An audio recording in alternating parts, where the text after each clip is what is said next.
Okay, welcome. I'm excited to have you guys on today and to talk to you about something I call quarantining with comfort. I know there's a lot of confusion, frustration, maybe even some fear and anxiety around what to eat, how to cook so many meals each day. And I just want to come on and talk to you a little bit about the things that I've been relying on, some ingredients of my go-to resources, and some quick and healthy recipes that will help give you a little peace of mind during all of this chaos. My name is Amanda Rigby. If we haven't met, I'm a registered dietitian and I own a private practice called Heal Thyself Nutrition, where we focus on genetics, food sensitivities, and gut health. I really enjoy helping people heal from chronic disease from the inside out. Here is how we can connect on social media, the bottom right here. And again, if we have not yet met, I look forward to getting back out there in person and being able to hang out with who I call my people, right? So today we're going to talk about some immune supporting tips to take throughout this pandemic and beyond. We're going to talk about some effortless ideas to meal prep, some ideas that the whole family will get involved with and enjoy, and then I will leave you with a resource list and quarantine grocery list that should help ease the stress around food right now. So whether we get sick or not depends on the health of our immune system. And our immune system is going to rely on nutrient-dense whole foods to function properly. And this is what's feeding those white blood cells, the neutrophils, the lymphocytes, and the macrophages. Those are our immune system frontline warriors that are getting fed by these nutrient-dense whole foods. And when we think about a person that's healthy, someone who's going to recover from this disease quickly or not even obtain it against someone who may contract the virus more easily, be a more vulnerable population, or just in general, again, beyond this pandemic, someone who may have chronic conditions like heart disease, diabetes, kidney problems. The difference is that more often than not, the person more prone to a dis-ease state of their body is lacking specific nutrients. There are nutrient deficiencies that are kind of keeping them just below feeling good. They usually lack a quality of sleep, have excess adrenaline from stress, and they do tend to let their mind get the best of them in the ways that they talk to themselves, the things that they read, the things that they surround themselves with. We know on the opposite end of that spectrum, someone who embodies that word health or is constantly working on bettering and improving their quality of life focuses on these four things: eating nutrient-dense food, sleeping well, managing their stress, and talking positively to themselves, to those around them, and especially in between their ears. So what can we control? In this pandemic, there just seems to be so many things out of our control. Am I right? We can't even seem to plan beyond the afternoon. It feels like everything is just minute to minute, constantly checking for updates. What can we do next? How far can we go? Or how much longer do we have to stay in? Food is proving to be one of the difficult, again, stressors for some people because of the grocery stores and the timing and, not wanting to spend enough or any time in the store shopping or just looking around. You kind of have to get in and get out, know what you're looking for, know that it's going to last long enough. And, it's a stressor for us nowadays. But in the same breath, it's also one of the fewer things that we do have control over. So I want to show you today how we can, what to look for, how to quickly throw together a list of things that are going to last long, that will be shelf stable, but also that everyone will enjoy and does promote health. So here are some 5 nutrition tips to staying healthy during quarantine. The first one is to ditch the sugar. I know we hear this all the time, but now more than ever, we know that refined white sugars, white flours, things that turn easily to sugar, suppress the immune system, even hours after we have it. So we kind of want to limit those white refined sugars. And of course, just the white sugar itself where we can. And I always think that breakfast is a place that we need to look and pay a little more attention to, because that tends to be a place with a lot of refined sugars, maybe in the form of bagels, waffles, pancakes. What else do we have for breakfast? Muffins, things that don't really have much nutrient density to them. And again, on a physiological level, do change to sugar pretty rapidly. And I'll show you how, again, that's not only something that's going to compromise the immune system, but as you can imagine, throw off our blood sugars, which is kind of the deciding factor that kind of sets the tone for our overall health, right? Are our blood sugars balanced, or are they a little wonky all over the place, up and down, too high or too low? So this is an area that I would look at first as your breakfast options. Could we add some sort of protein to kind of stabilize and neutralize the sugar content of the other foods on the plate? Could we add some, you know, eggs to our breakfast, or even, turkey sausages, low sodium meats like that? Having a scramble with some vegetables and dumping some scrambled eggs on top of it. That would be a great option for breakfast versus those quick things. I know that they're quick and easy, but we can also make these options quick and easy too. And we'll go over that during this presentation. The second thing that's really important during this time and beyond is to make sure we're eating enough protein, because protein is critical for how our immune system functions. It also does balance our blood sugars, which we'll kind of harp on a little bit, but knowing that that's kind of the foundation for optimal health is having balanced blood sugars. So where I was thinking about breakfast, could we pull in some of these foods here? It keeps us fuller longer. So protein is also something that promotes satiety. So I know when we're stuck in the house and we only have a couple rooms to go between, we're just everything seems to be calling our name in the kitchen, right? We may not even be hungry, or we may be, and it just seems like everything's speaking to us. But if we eat enough protein in our diet throughout the day, those hunger cues are going to subside. We're going to feel more satiated, fuller for longer periods of time. Again, stabilizing our blood sugars, which is going to keep our mood, our energy levels pretty stable. And that is definitely going to be helpful during this quarantine. So a good rule of thumb is to eat about half of your body weight in grams of protein per day. So an example would be if you weigh 150 pounds, you'd want to eat about 75 grams of protein per day. My third tip is to color your plate. And if you have met me, you have heard this.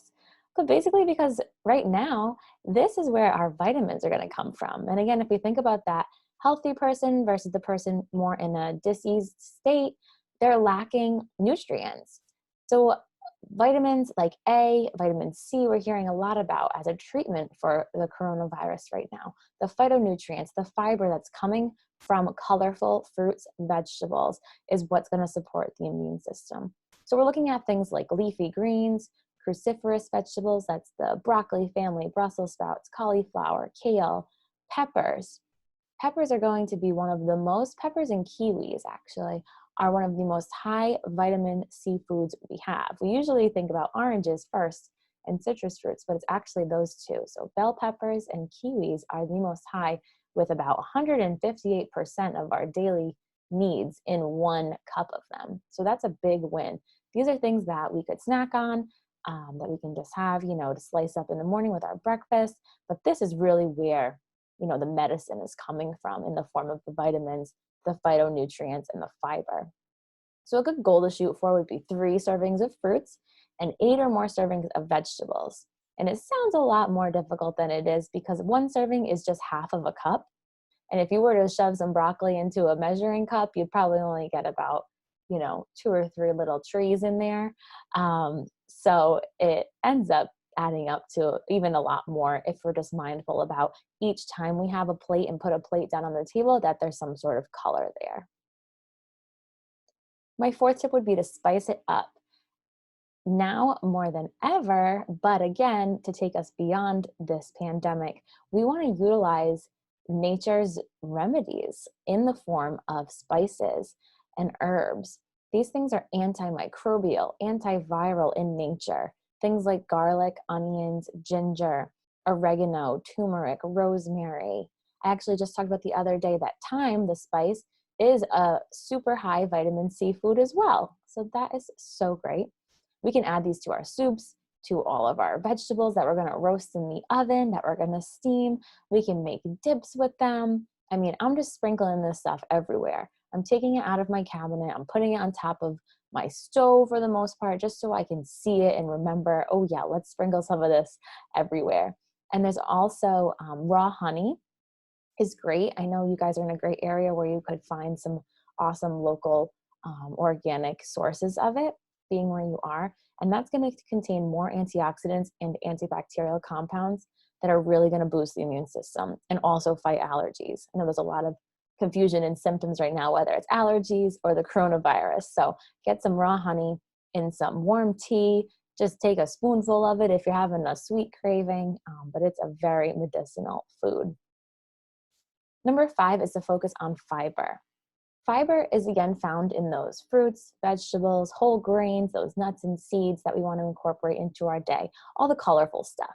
So if you notice, by already doing the first 4 things, we're going to take number 5 easily. But fiber is important because that's where elimination is going to be promoted. So getting rid of inflammation, of viruses, of things that are stuck inside of us, all this extra gunk that needs to move out. Fiber is what's going to push that stuff through the body, kind of sweeping through the blood vessels like a broom. And this is, again, found in those foods you see here, and more importantly, maintains our blood sugar levels, kind of stalls those dips, those spikes, make those not happen as often. Again, that's going to promote satiety, our mood, not only our physiological body functions, but things that we feel pretty immediately, how hungry we are, our ability to lose, maintain, or gain weight. And again, our mood and our, our mood and our energy levels, yes. Another thing is warm fluids right now are great. We always want to be sure we're drinking enough water for a healthy immune system in general, but now the warmer the better is proving to be really helpful in treating the virus. So lots of warm water with maybe a squeeze of lemon in it, with mint or all those herbs we talked about, steeping them with a tea bag, soups and broths. We're going to want to swap these as much as we can for those sugary drinks that we may have, the cans of soda or, liters of juice or things like that that are really sugar based. Again, going back to number 1, trying to avoid those as possible, because that's going to push the immune system down a little bit. So here's some ideas when it comes to meals. I know this, again, has been an area of stress because now everybody's home and everybody wants to eat all day. So what are we feeding them to not only keep our grocery budget not skyrocketing, but also somewhat healthy, somewhat keeping us out of the kitchen what feels like all day. So we're just this short order cook. So having an idea, a rough idea, to be clear, releasing a little bit of expectation and perfection during this time is going to be really important. Not really holding ourselves to any sort of standard or comparing ourselves to those on social media who seem to be, becoming Betty Crocker overnight during the quarantine, but more just having a rough idea of what we're going to have this week is going to help, not only with getting in and out of the grocery store, but also keeping our budget pretty on point. We may get to the store and things might not be there. So we're just keeping that rough idea, a little flexibility there, but at least we could know what we could substitute things for. We have an idea in mind. So we know we're going in, we know we're going to make a big chili in the crock pot, some shredded chicken, we're going to roast some vegetables, we're going to get some frozen items, some beans to make a bunch of different dishes. So we kind of have an idea of what's going to come. That will also, it could be posted on the wall for the family so they stop asking what's for dinner, what's for lunch every 5 minutes, but also get them involved and make your life easier by having each person pick a meal and have them, go on Pinterest and find what they would like to have for dinner, go on Google and, go over it together. They'll feel like they're involved. And then when they go to eat it, that's just a little bit of a way to incorporate the whole family. But again, this time is going to be about being flexible, embracing the simplicity of a meal, as well as their leftovers. So my tip is to, make 1.5 to 2 servings, like 2 times the serving you'd normally make. So then you have leftovers. You could freeze things, repurpose things. I'm definitely doing that, and also buying things in mind of that as well. Getting creative is utilizing things like Pinterest. I'm definitely no chef. I just there's even websites where you can throw in the only ingredients you have in the house and it will make you a dish for it. So if you just Google that, that's a simple way to think of meal ideas. But I really love, and I'll show you some examples of like one pot meals. I love the Instapot if you have one, the air fryer, a crock pot. These are all going to be, in my house, they are utilized multiple times throughout the day, if not all running simultaneously. And I'll show you an example. So what does it look like? Again, we're not going to skip this first step of releasing our expectations, because there is just so much almost unspoken rules and shoulds and ideas of what our food is supposed to look like, especially right now during a pandemic. We have to drop any expectations we may have. Again, unfollow or delete things that are just causing us stress and comparison, making us feel like we're not doing our best when that's all we're able to do during this time. Again, make 1.5 to 2 times the recipe to utilize for later. Keep it simple. Again, we love protein, we love fiber, and then we love green stuff, right? So that's my rule of thumb. It always has been. If we're going out to dinner or right now on our plate, scan your plate. Is there something that's protein there? Is there something that's fiber? Again, think fruits, vegetables, whole grains, beans, nuts, seeds. And that probably usually takes care of the green thing, but if there's not something green on the plate, throw something in there. I utilize this crock pot, again, weekly to make protein sources. So this is where I'm going to throw in a couple packages of chicken breasts or chicken thighs, a combination of both, or another time some beef or pork. And I'm going to, cook it, walk away, do my thing, work a little bit. And then when we come back, we have this whole crock pot full of shreddable, kind of looks like when you go to like a Chipotle, the chicken, you can get it nice and shredded and juicy. Same with the beef and the pork. And that's what we'll pull out of to get the protein for our meals. We also utilize the crock pot for soups, for chilies, again, things that we can go to throughout the day at different times of the day. Again, there's a lot of people now in the house. People are hungry at different times. This just kind of lets us be a little hands off. It's there. We know it's full of all the color, the nutrients that we're looking for. Easy go-to.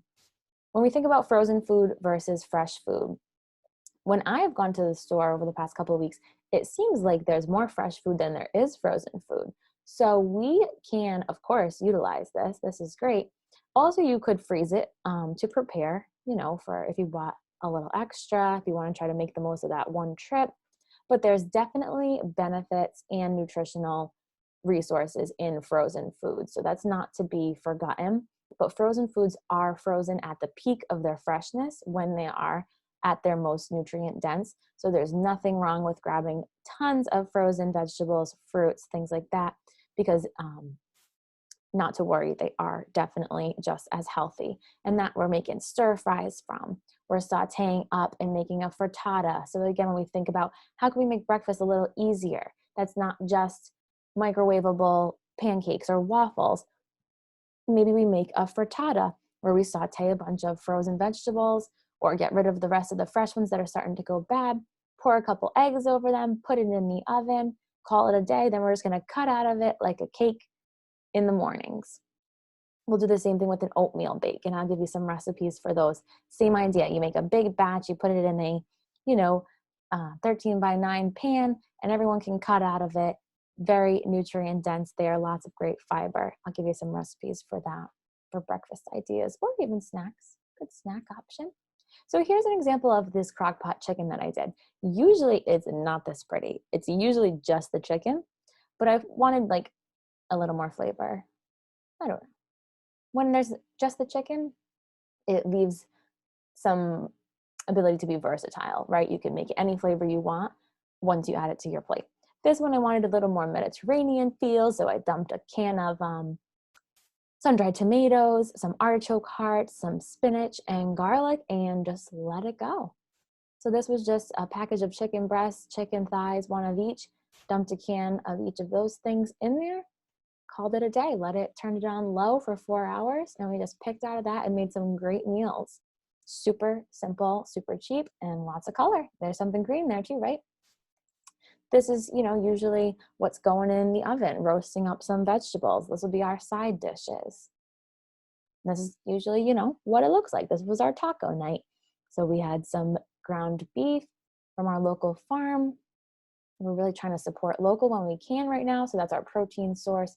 Put little veggies on the tacos, but of course you can see the abundance of those sweet potato fries and asparagus on the side, little purple olives for some healthy fats. And that's dinner. All things that are done ahead of time, throw them together, call it a day. And then sometimes it looks like this. So this is so funny. This is realistically one of my dinners because we ran out of stuff. So we had some frozen, chicken tenders, I guess, in the freezer. That's our protein source. I also have some of this. My favorite pasta is chickpea pasta. And they make a macaroni and cheese from chickpeas, which is amazing. A lot better than it sounds. And that also is going to yield like 15 grams of protein per serving. So that's like a really high protein left side of the plate right there, even though it looks like a 2-year-old's eating it. So it's not too bad. I nailed my protein. I got my green thing. I got my fiber in by, again, just roasting some of the vegetables before they went bad.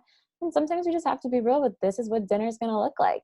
But if we can just keep those 3 things on the forefront, this is how we're going to get through this okay. And here's some of my snack ideas. Again, I'll give you a nice list of them. But we're going to do things, again, trying to combine that protein, fiber. You see up top here on the right, that beautiful guacamole. Awesome, healthy fats. Dip some chips in that instead of just having the chips, right? Making a beautiful smoothie, hummus with some carrot sticks, some celery, some nice crackers, apples and peanut butter, pears with some almond butter. Utilize that fresh fruit. Get it in. That's where we're going to get our vitamins from. I'll give you a recipe for the no-bake energy balls with some oats and some nut butters and seeds. It's so delicious. Try some bean dip. But again, these are some quick things that we can just grab from the store or make on our own with things in our pantry or freezer, actually. So I'm going to give you guys these 2 resources, the grocery list, quarantine style, and some resources that you can follow for crockpot recipes, some Instapot recipes, that oatmeal bake I was talking about, some batch cooking ideas, and a guide for cooking your proteins in bulk and then freezing them, reusing them. Some ideas for ingredients from your pantry to throw together. So utilize this and know that this too shall pass. Focus on what we can control. Give yourself a little grace during this time. Know that you're doing the best that you can and that that's enough.